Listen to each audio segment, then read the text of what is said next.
Hello everyone, this is Savannah Betkowski, Project Assistant at the Syracuse University Environmental Finance Center. On behalf of the Environmental Finance Center Network, I'd like to welcome you to our webinar entitled Demystifying Depreciation and How to Make Use of It. This session is one of several webinars conducted by the Environmental Finance Center Network for the Smart Management of Small Water Systems project. The EFCN provides training and technical assistance to small public water systems in all 50 states and 5 territories to help local water systems achieve and maintain compliance with the Safe Drinking Water Act. And here you can see the areas of expertise that the EFCN focuses on. Workshops, trainings, and direct assistance are provided on asset management, energy management, financial management, leadership through decision-making, managing drought, water loss reduction, collaborating with neighbors, multi-funding, water conservation, Management and Finance 101, Climate Resilience, and Workforce Development. And here you can see the various centers that make up the Environmental Finance Center Network. You can see that we have centers spread all throughout the country from New York to Kansas to California. The EFCN also has a small systems blog. You can learn more about water finance and management through this blog. Blog posts feature lessons learned from our trainings and technical assistance, descriptions of available tools, and small system success stories. You will have an opportunity at the end of this webinar to subscribe to that blog. In addition to workshops and webinars, the efcnetwork.org website is the best resource to see all upcoming webinars and workshops. You have access to funding sources by states, and you can request one-on-one technical assistance. Now, before I turn the presentation over to our speakers for today, I do have 2 quick polling questions for you. The first one is, what kind of water and/or sewer utility do you represent? Please select one of the following: for-profit, municipality, not-for-profit, a special purpose district, or you're not from a water or sewer utility. And about 5 seconds left to input your answers. Getting ready to close the polls in 3, 2, 1. It's pretty 50-50 with most of you being from a municipality or not from a water or sewer utility. And the next polling question I have is, what size water or sewer system does your utility operate by number of people served? Please select one of the following: from very small, small, medium, large, or very large, or not from a water or sewer utility. And about 5 more seconds left for voting. Getting ready to close the polls in 3, 2, 1. Again, almost close, but not from a water or sewer utility takes the lead, followed by a smaller water system. And at this point, I would like to turn the presentation over to our speakers for today. Today for the session, we have Glenn Barnes, Associate Director at the University of North Carolina's Environmental Finance Center, and Woody Trimble, Senior Manager at Jackson Thornton & Company in Montgomery, Alabama. Glenn and Woody, welcome and take it away. All right, thank you, Savannah. And thank you, everybody. This is Glenn Barnes. I'm very happy to be with you today to talk about this exciting topic of depreciation, or at least I hope you're as excited about it as we are to get to talk about this. And this is one of the biggest sign-ups we've had for a webinar this year, so I think obviously there's a lot of interest in this particular topic. So again, thank you all for being here today. Just a couple of objectives for our workshop. Number one is we want to understand what depreciation is, and we'll spend a couple minutes talking about that. We're going to talk about how it's measured and exploring ways that depreciation can be used to improve the management of your water system. So again, we'll spend a few minutes talking about that. And then at the end, I'd like to talk a little bit about the difference between depreciation as we calculate it and what the actual condition of assets in your water system may be, and some ways that you could measure that actual condition a little bit differently. So that's our outline for today. But obviously, when we talk about any kind of water system, there are generally speaking, three different types of costs. There are operating costs. That's the cost of running the system day in and day out. So that would be things like salaries, chemicals, energy, insurance, little repairs, fuel for your vehicles, etc. There are capital costs, which would be the refurbishment and replacement of existing large infrastructure items, and then also the installation of new infrastructure. And then, of course, there's debt service. If you have borrowed money for your water system, you will owe a lender some money back, and what those payments are on a regular basis. When we talk depreciation, really, this is going to be in relation to capital costs and the large-scale items within our water system. So the items that would be interested in depreciating are going to be the big-ticket items in any water system. That would include your treatment technology, whatever that may be, whether it's a treatment plant or reverse osmosis or just a chlorinator, whatever the case may be, storage tanks for your water system, meters, vehicles, wells, pipes, motors, pumps, and hydrants for many of you as well. So the kind of big ticket capital items. And obviously all of us, depending on the size of our water systems, have varying degrees of these items. Most of us have most of these, if not all of them to some degree, and depending on the size of your system, you may have more or less of these. But all of these are very expensive items, or at least something like meters when taken in total for your system, an expensive item that at some point in time is going to need to be replaced.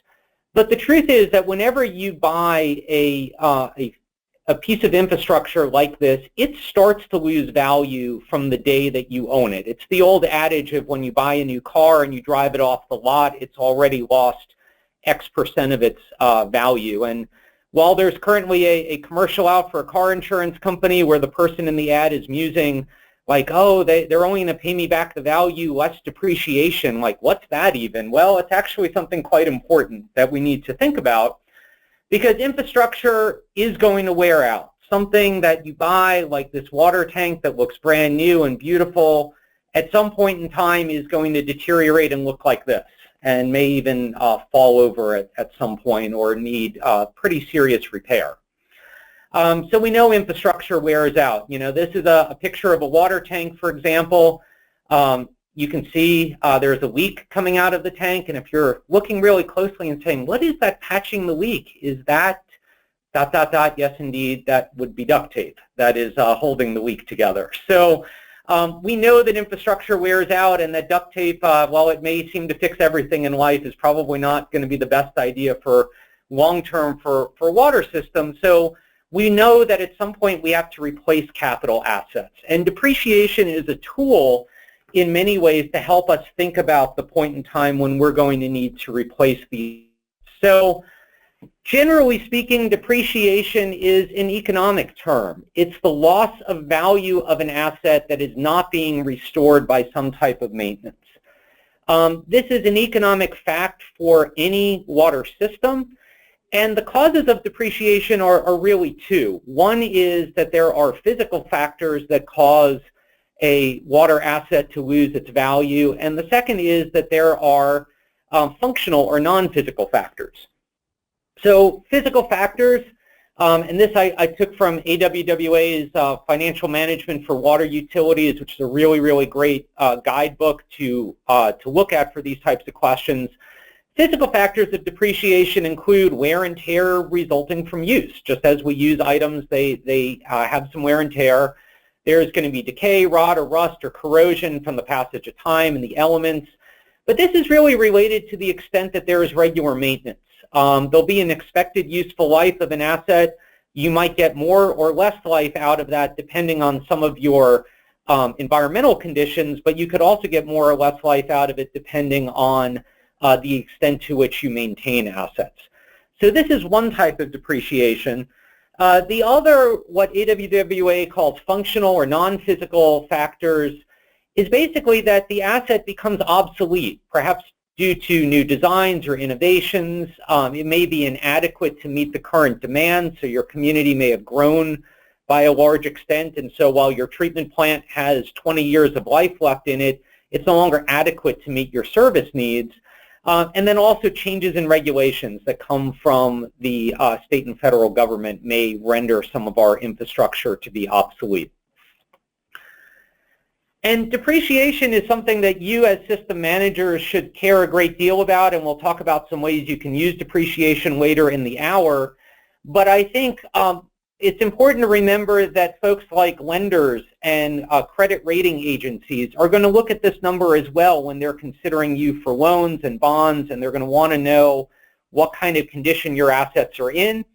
And then for those of you who are regulated by a public service commission or a public utility commission, those folks are going to care about depreciation as well in terms of looking at your test year of the cost of running the system, and we'll talk about that a little bit later in the hour as well.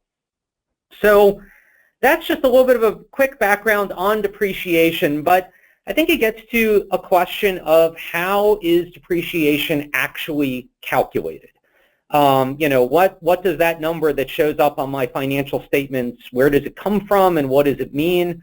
And I think to answer that question, we figured we would ask an expert, somebody who is in the process of calculating that number and who has that kind of accounting background. And so we're really delighted to have Woody Trimble joining us, a senior manager from Jackson Thornton and Company. Woody is a CPA, and we met a couple of years ago when he attended a workshop we did on rate setting and fiscal planning in Alabama. He had a lot of great comments in the workshop, and in fact even found a mistake in one of my exercises with financial statements that he was kind enough to point out to me that we were able to fix going forward. And so when the question came up of talking a little bit about this, we thought Woody would be a great resource for us and for you to help shed some light on some of these questions. So Woody, thank you so much for joining us today. Well, Glenn, I appreciate you having me on. All right, can you just tell us a little bit about your background, please? Sure, I can. I'm a CPA who conducts audits and consults with utility companies. Those companies are primarily organized as either cooperative structures or municipalities. I've worked exclusively in the utility sector for the last 15 years. So in addition to providing some audit and consulting services, I've also led some utility-related training sessions for both those in the accounting field and also for those that are not in the accounting field. Great, and for those of us on the call who might be thinking about a career change, what's the educational background you need to be a CPA?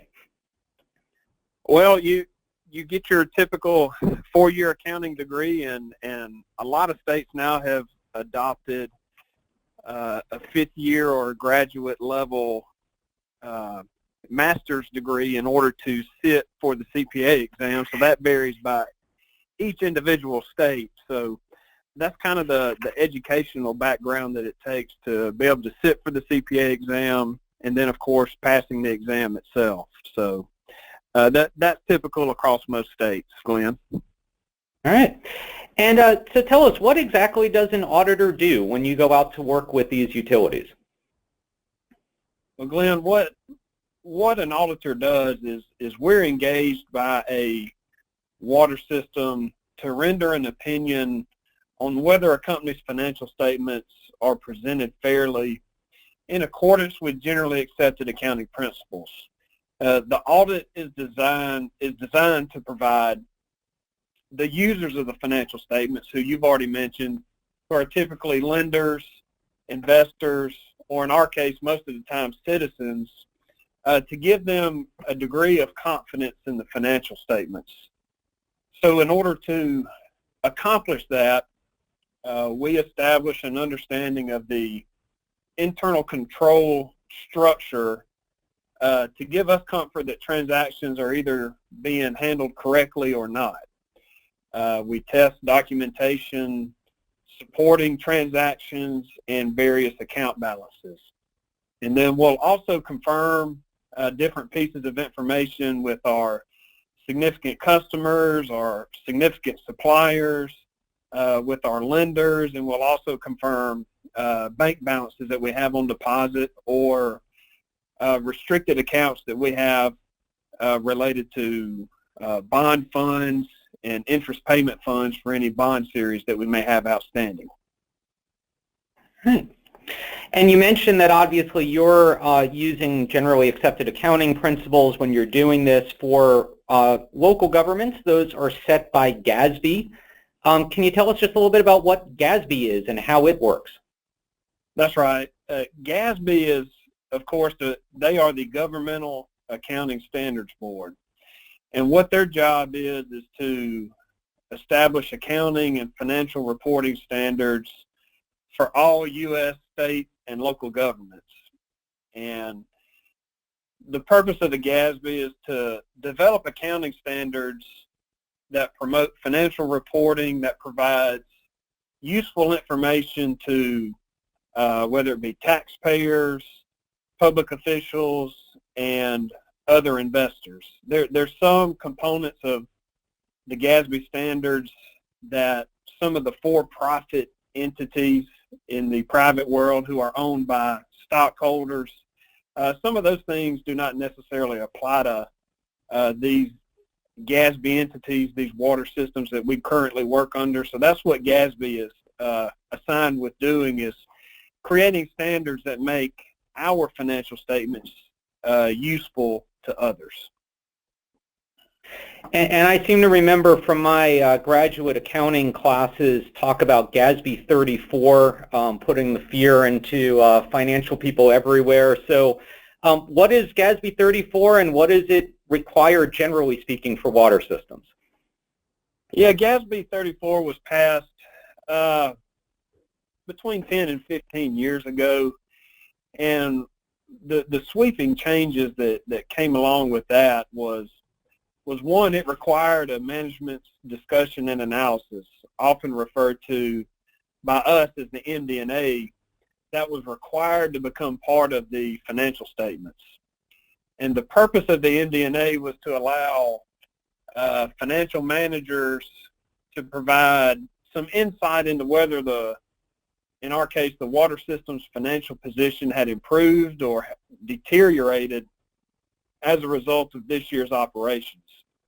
It also required accrual accounting, which I'm not going to get too deep into the weeds here, but basically what accrual accounting means is that we're going to recognize revenues when they're earned instead of recognizing revenues when we receive the cash.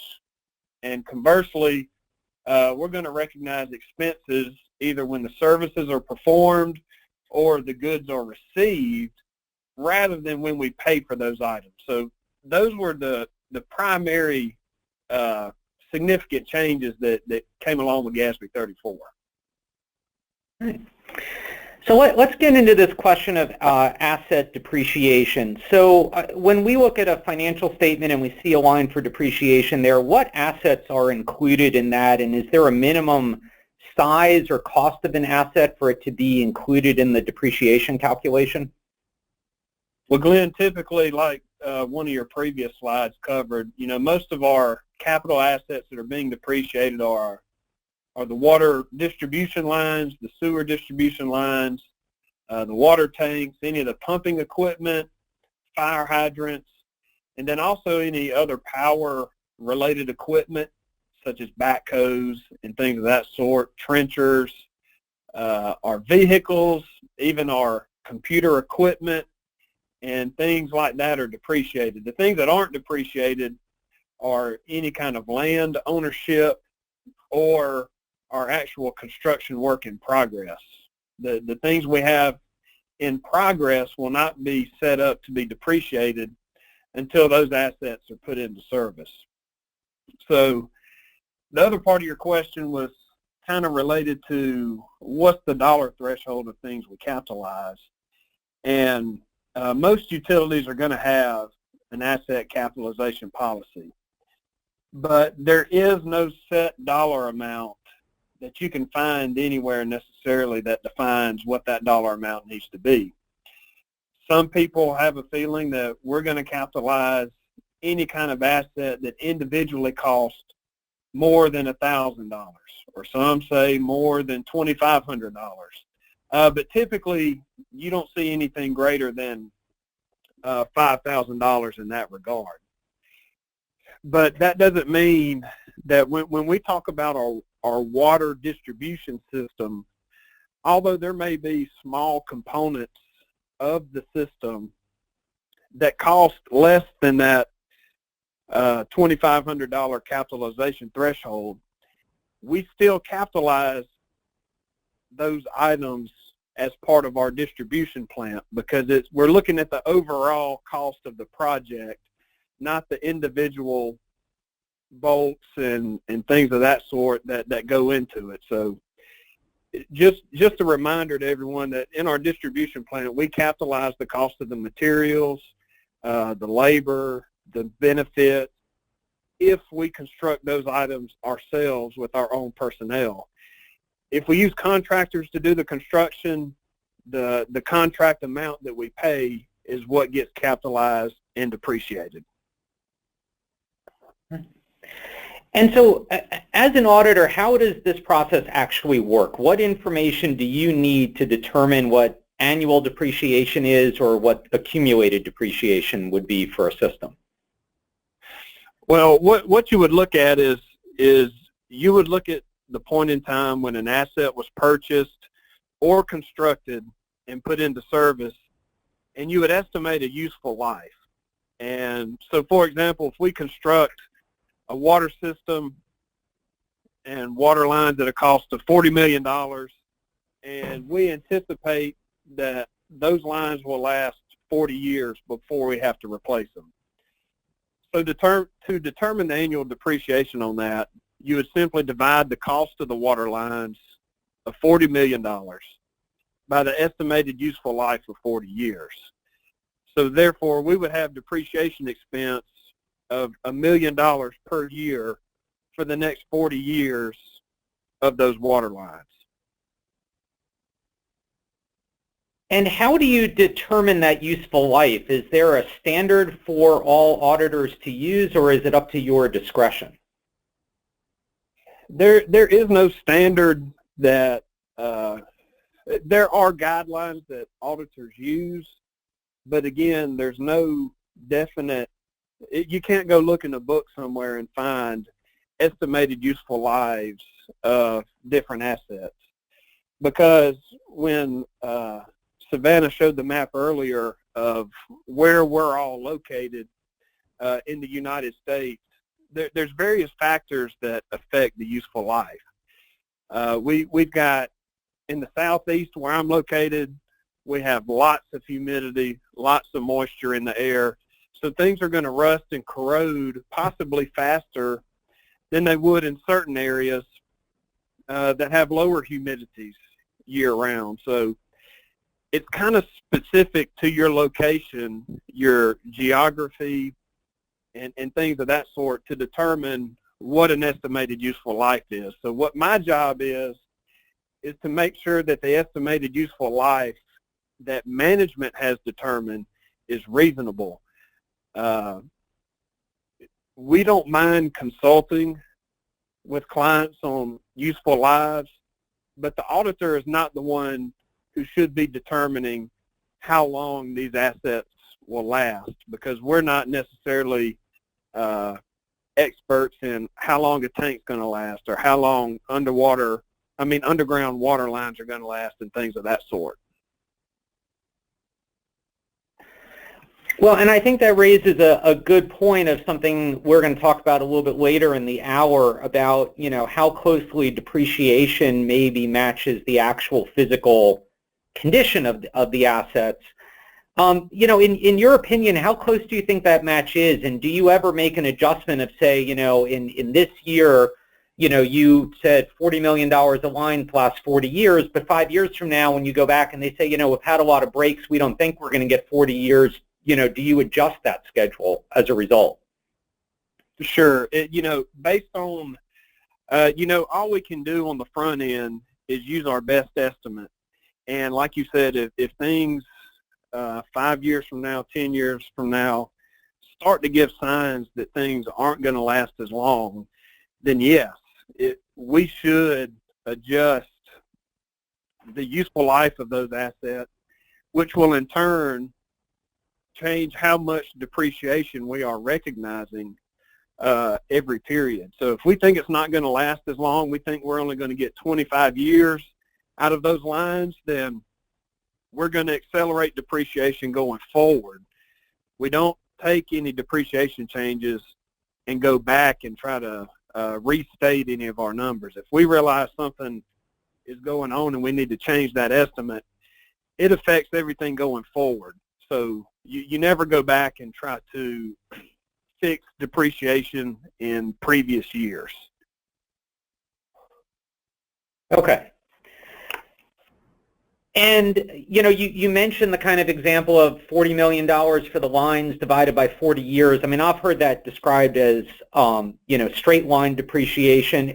Are there times or cases where you use a different method for depreciation, or is there, are there some assets that, lose 50% of their value in the first year and then go slowly down after that, or something like that? Are there other ways that accountants can use to calculate that number? It's interesting that you say that, Glenn, but typically your assets for book purposes are depreciated on a straight line basis. Where you get into accelerated methods of depreciation is more of when you are in a taxable environment. Federal tax law and state tax law allows for-profit entities to recognize more depreciation in the early years and less in the later years. So since all water systems are tax exempt, straight line is the common method that's used. And your example earlier of talking about a vehicle, it's important to remember that depreciation is calculated based on the cost of the asset. So if we spent $30,000 for a new truck, we're going to depreciate that on a straight line basis over however long we think that truck's going to last us, 5 years, 7 years, 10 years. And just because that truck loses value the day we drive it off the lot doesn't mean we should adjust our depreciation to match the loss in value, because what we're trying to do is recover our total capital asset cost. We're not trying to recover our cost at the same time some of our assets lose value. Yeah, and so we'll show an example in a minute of this, but ultimately the idea is by the end of the useful life, if you're funding depreciation, you'll recover the purchase price of the asset. That's correct, because at the end of its useful life, if you have matched everything perfectly, then you have charged your customers a portion of their water bill to pay for the next, or to pay for the cost of that vehicle or that water line that was in service for that length of time. And once that useful life has ended and it's time to replace it, then it's responsibility of the customers going forward to fund that in their rates. So going back to your point earlier, if we determine that our water system is not going to last as long as we thought it was, in my example I said 40 years, if it turns out it's only going to last 30 years and I do not change my depreciation method, because depreciation becomes a component of operating expenses. So if I don't adjust my depreciation life, if I continue to charge my customers a rate that's designed to recover that cost over 40 years, and at year 31 I've got to replace it, then I haven't collected enough from those 30 years of customers to replace that asset yet. So I haven't charged them enough over the last 30 years to pay for something that is now completely worn out and no longer useful. But it also works the opposite way, that if we depreciate things too quickly, then we've assigned that cost to our customers to where they maybe could have had a lower rate over the last the last 30 years, because now instead of us saying our plant's going to last 30 years, it's going to last 40 years. Well, we've recovered the cost in rates from our members over a 30-year period, when in reality we could have spread that cost over 40 years and given them a little bit lower rate for the entire length of the useful life of the asset. Right. Well, Woody, I've got a few ideas that I'm going to share with folks later in the hour about how they can use these depreciation numbers that show up in financial statements. But as an auditor, how would you like to see your utilities take advantage of this information? Well, the biggest thing that depreciation, what we always say is that for the depreciation expense that you see on your income statement, or known as the statement of net assets, that should be at a minimum what's being set aside to fund a reserve for capital projects. Because depreciation is only a reflection of what those assets cost historically. It is not going to replace that money will never be enough to replace the assets we currently have, because we all know that cost of capital continue to rise over the years. So what I would say depreciation at a minimum is the minimum amount you need to recover from your customers on a year-to-year basis to establish a fund for replacement of assets in the future. All right. Great. Well, thank you. Those are the questions we have so far. And I'll just remind listeners that you can enter in questions in the questions box for Woody or for me. And Woody is going to stick around till the end of the hour, so we'll come back to some of those a little bit later on.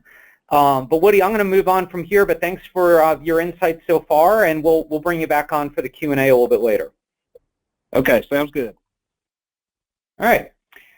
And I just want to give an example for all of you, just kind of a visual example of what we're talking about when it comes to straight line depreciation. So much like Woody's example of, $40 million over 40 years, I wanted to find something a little bit easy. So I said, all right, $10,000 over 10 years, which should have an annual depreciation of $1,000.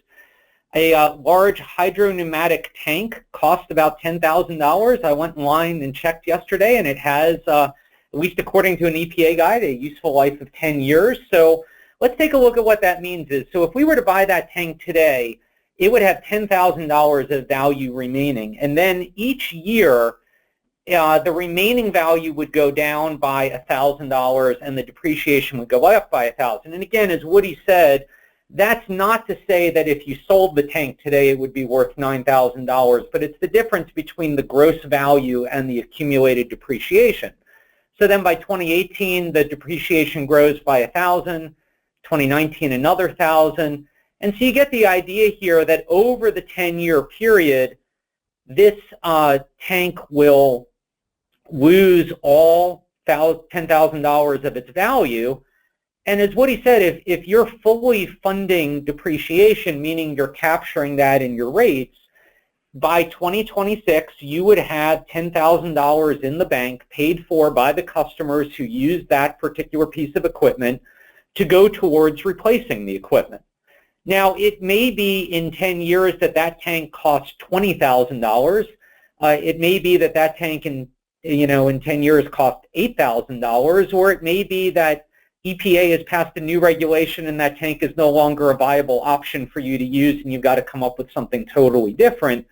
But you can see over the course of time that value shifts from that $10,000 purchase into your depreciation and gets accumulated. So that's the basic idea of what depreciation is.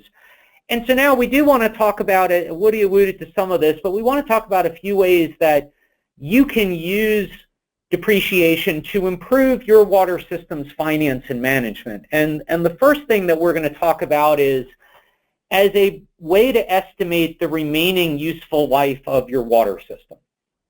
So when we do workshops for small water systems across the country on rate setting and fiscal planning, We include a session there on key financial indicators, and in fact we've had multiple webinars in the past on that.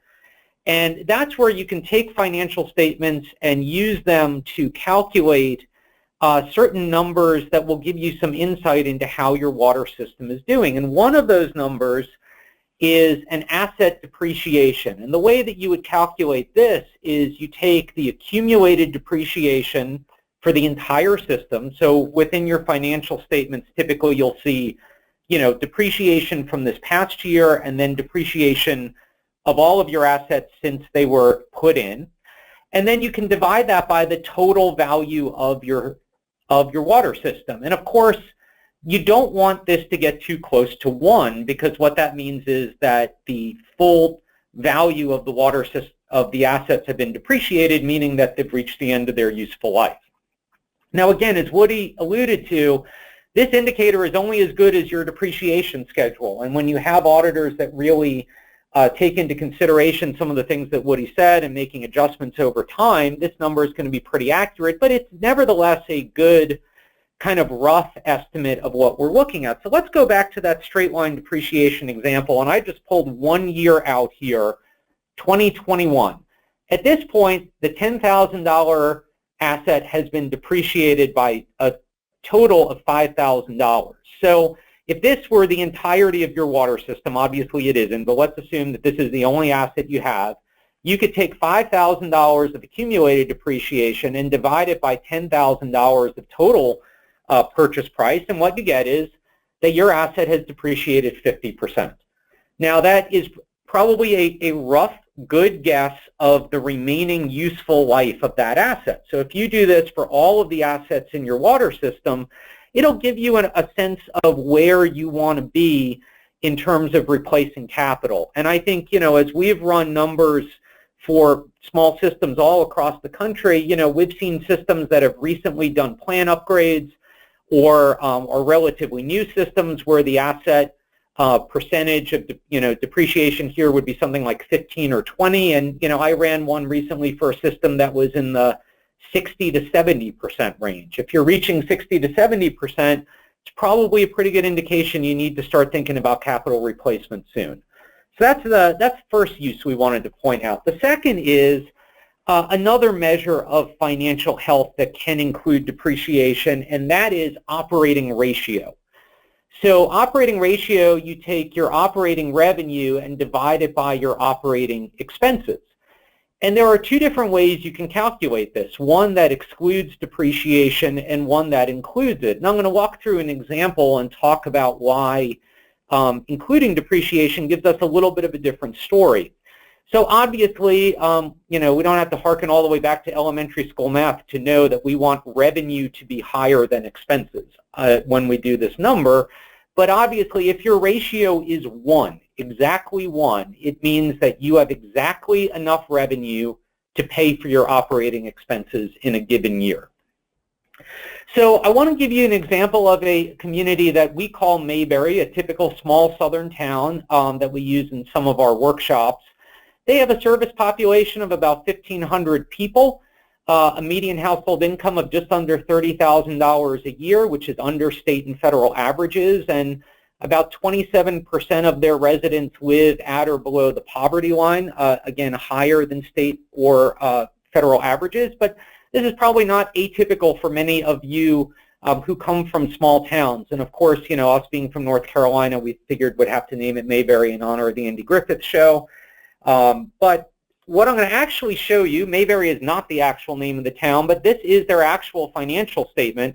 And as you'll see right here under operating expenses, I've just circled it on the screen for you, there is a line for depreciation, and this is your annual depreciation.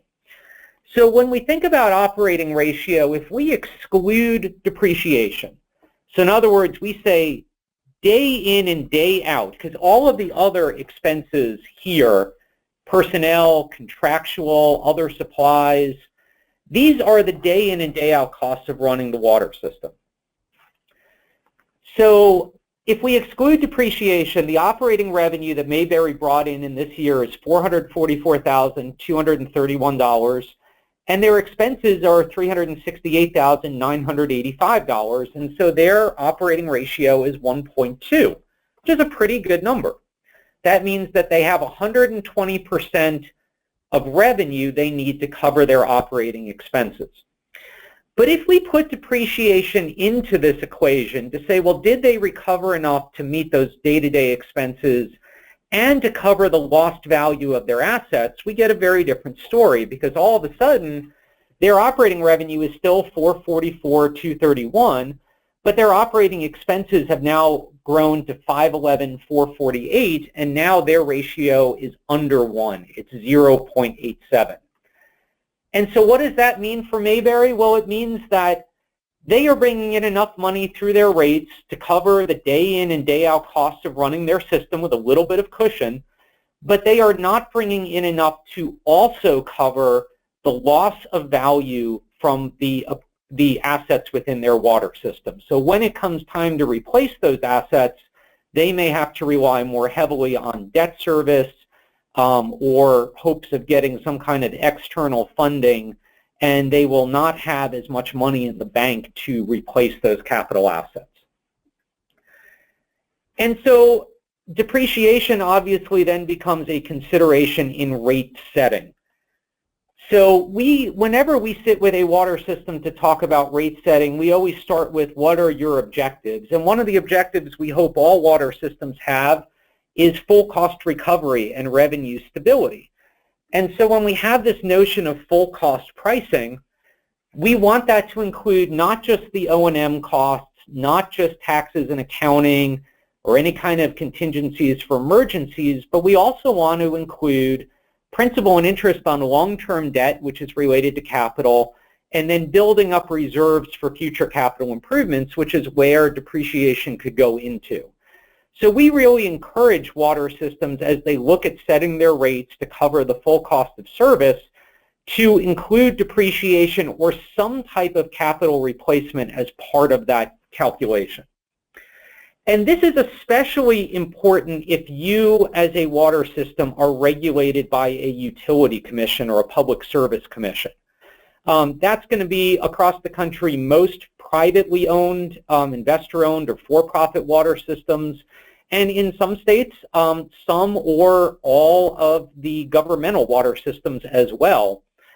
For those of you not familiar with that process, if you want a rate approved, because as a water system you are a monopoly, you have to go to the state financial regulator, and you have to make a case that you deserve to charge a certain amount of money to your customers. And this is based on what's called a test year. And the test year is usually the last 12 months of your operations. If you include depreciation as an expense in that test year, it will then become a part of your rate structure going forward, so you'll be able to recover those costs.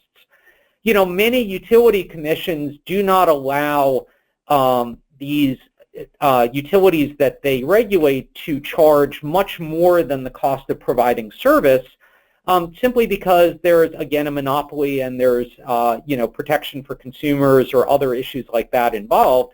But they do not see funding depreciation the same way that they see profit. They see this as part and parcel of running the water system. So if you're not in a position to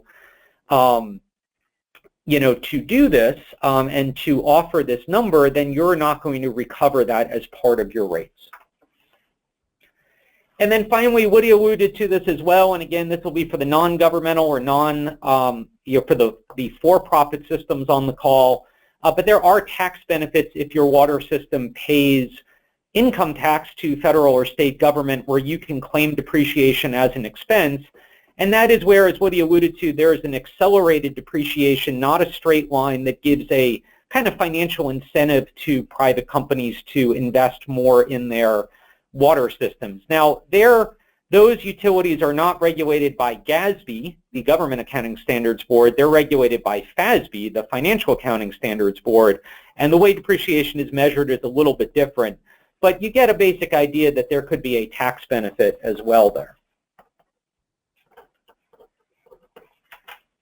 So Depreciation is an estimate. What is the alternative? And just in our last couple minutes here, I want to share with you another way that you could look at the current condition of your utility, and that is measuring the actual physical condition of assets through asset management. So we do full-day workshops and have a number of webinars we've done on asset management, and we talk about it in terms of 5 core components, the first of which is determining the current state of the assets. And some of the important steps there are asking what you own and where they're located, but then what condition are they in? That you could do through a physical inspection of the assets, or for something like pipes where it's a little harder to do that, you may look at the service history. And then just as Woody described accountants doing, you're going to measure the useful remaining life based on some national estimates and then your understanding of local conditions. And then you may also think about the replacement value. So not just replacing the asset at its original price, but replacing it at what its future price will be. And so asset management can go hand in hand with depreciation, because if you're doing this well, you're going to be able to tell your auditor how to really depreciate those assets properly and how to have the right amount of money at the end of the day and to spread those costs out appropriately.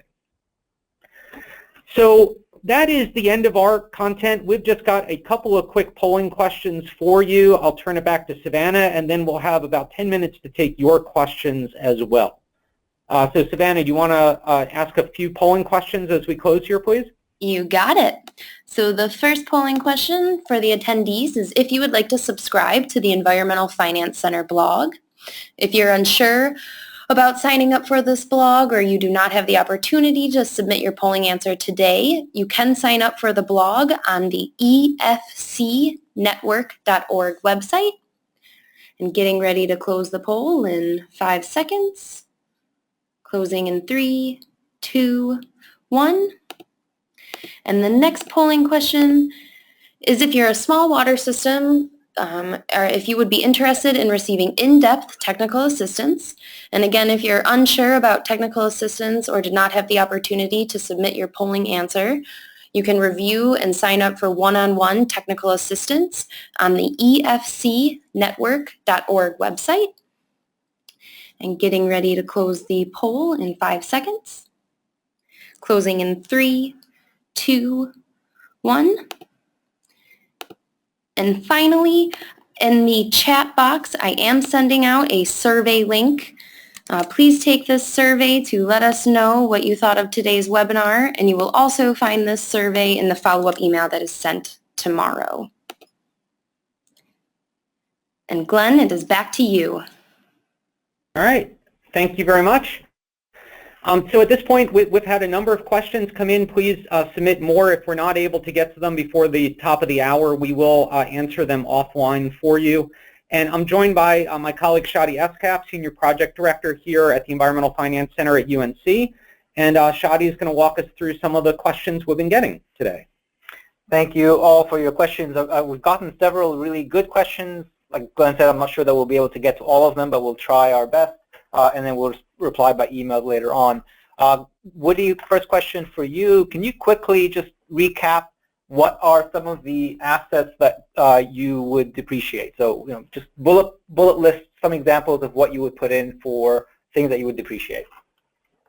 Anything that relates to the water system itself, from the distribution lines to the above ground water tanks, to any of the pumping equipment to keep the water flowing through the lines, the hydrants, the mains, the vehicles that are in service, any other power equipment as far as trenchers, heavy equipment such as backhoes and things like that that are used to put the plant in the ground, computer equipment, buildings, things of that sort, just not land.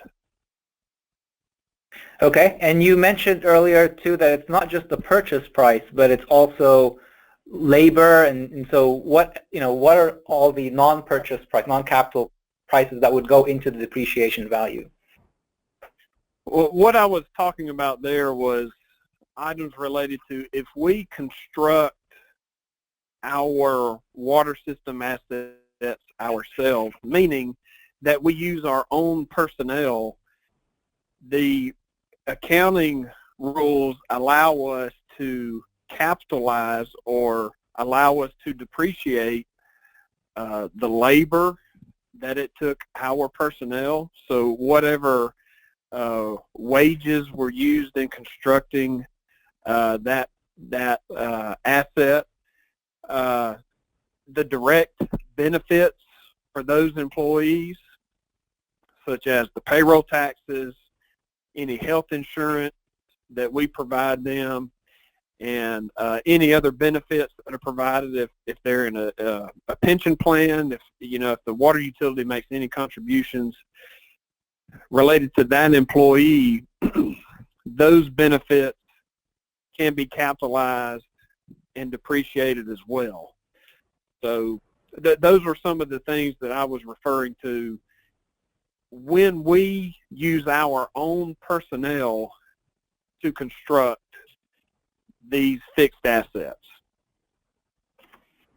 Okay, and engineers as well, so if you're paying for engineers to do the work or contractors, you would put their value in as well? Yes, absolutely. Absolutely, that's correct. All right, thank you.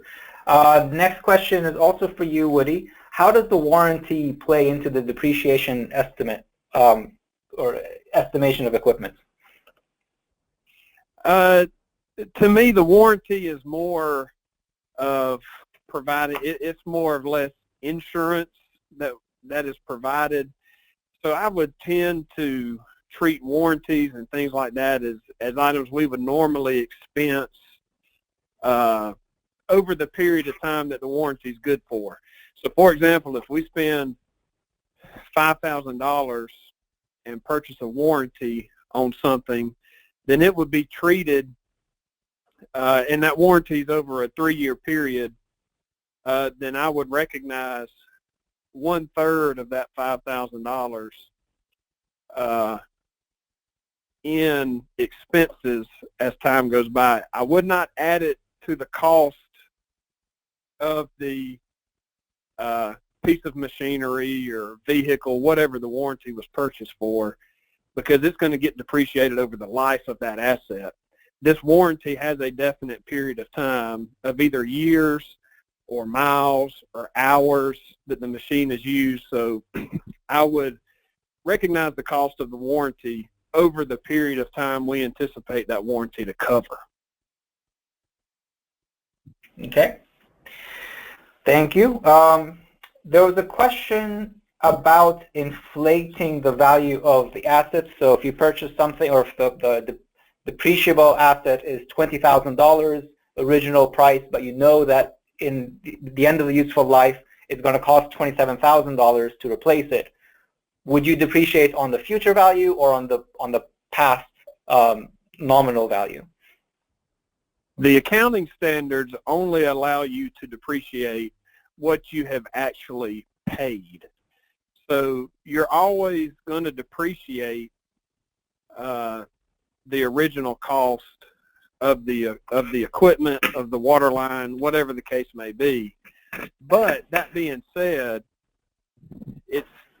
we all understand that when it comes time to replace that asset, 99% of the time it's going to cost us more to replace that asset in the future than it did when we originally purchased it however many years ago. So it is important to keep that in mind, that if your rate design can not only cover the cost that it has, the cost of those assets that you have in service, but there can be also an adder to your rate to start establishing a reserve to pay for those items that we know are going to cost more in the future. But that's a long answer to say no, you cannot call that depreciation expense. Okay, thank you. Glenn, I've gotten 2 or 3 questions about using depreciation in user rates, and I'll try to paraphrase some of these questions. For those who submitted questions related to this, if you want to add some more points to your questions, feel free to add on, but I'll paraphrase 2 or 3 questions into one.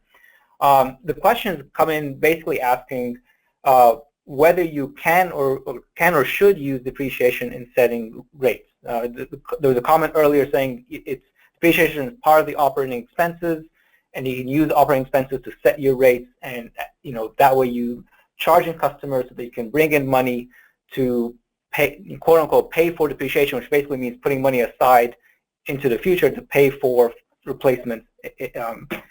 And the questions have come in saying that, from their understanding, depreciation is not always used that way for setting rates.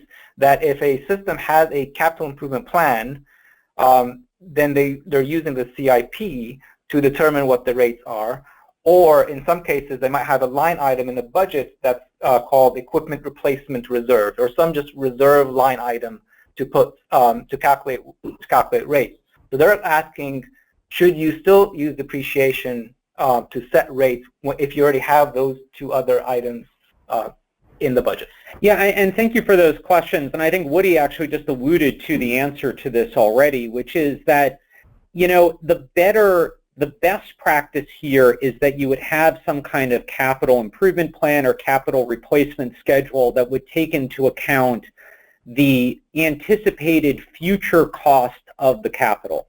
And so if you have a CIP that lays out the next 5 years of expenses, and you have an asset management plan that looks 20 or 30 years into the future, and you have some numbers that are based on anticipated future costs, that is going to be a better number to use than depreciation. And I think if you were to put both of them in, you'd be double dipping, essentially. It's going to be one or the other.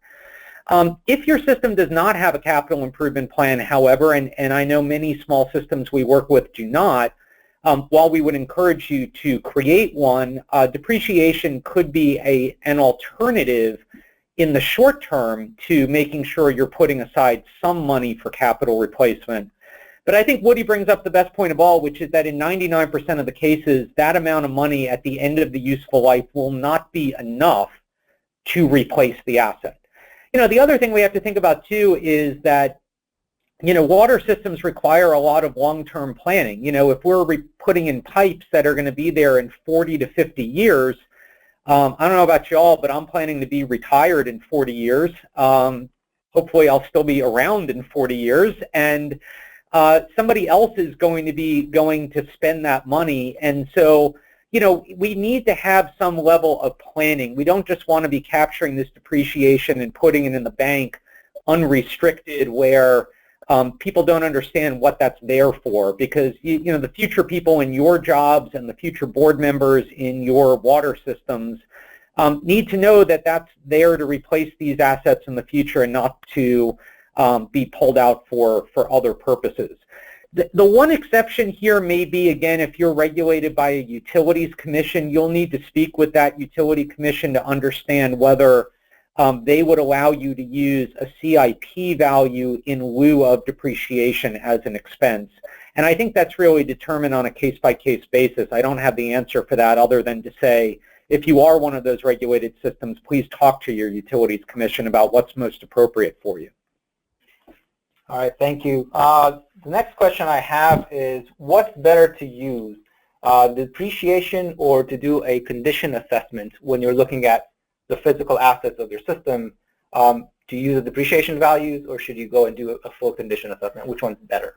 I think in the long term, the condition assessment is going to be better, which we alluded to a little bit at the end with asset management. Although, as Woody said during the Q&A earlier, if by doing the condition assessment you feel like the depreciation schedule that's been set up is inappropriate, that you are depreciating those lines for 40 years, but they're really only going to last 25 because of your soil conditions, or maybe you're in a part of the country that's prone to earthquakes that can shake lines, or maybe there's something wrong with the way the lines were put in and you're not seeing the useful life you would hope to. As Woody alluded to, you have an opportunity to interact with your accountant to capture that information and to change course on depreciation going forward to better reflect that number.